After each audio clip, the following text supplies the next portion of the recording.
चाचा ने ऐसे दी सीख। एक लड़का अपने परिवार के साथ रहता था। उसके पिता जौहरी थे।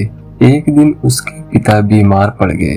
धीरे धीरे उनकी हालत बिगड़ती गई और अंत में उनका निधन हो गया। पिता के निधन के बाद परिवार पर आर्थिक संकट आ गया। ऐसे में मां ने घर चलाने के लिए बेटे को अपना एक कीमती हार दिया और कहा कि इसे अपने चाचा की दुकान पर दिखा देना।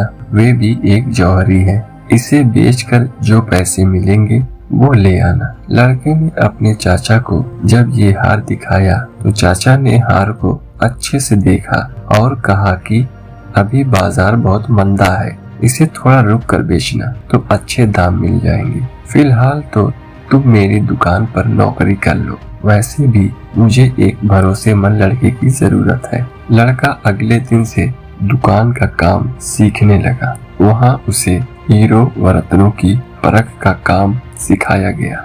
अब उस लड़के के घर में आर्थिक समस्या नहीं रही। धीरे धीरे रत्नों की परख में उसका यश दूर दराज के शहरों तक फैलने लगा। दूर दूर से लोग उसके पास अपने गहनों की परख करवाने आने लगे।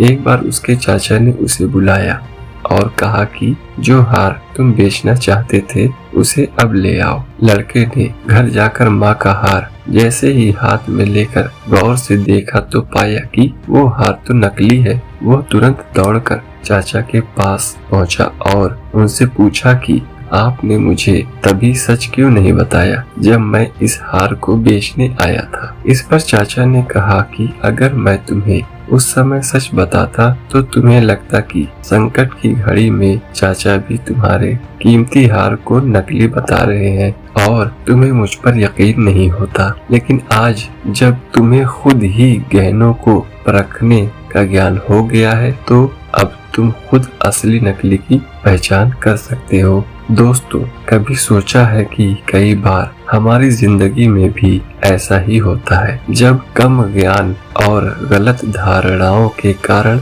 हम सही चीज को भी गलत मान लेते हैं। कई बातों पर भरोसा ही नहीं कर पाते कि वे सही भी हो सकती हैं। उम्र और समय के साथ जब हमें ज्ञान हो जाता है तब हमें एहसास होता है कि उस वक्त हम कितना गलत थे।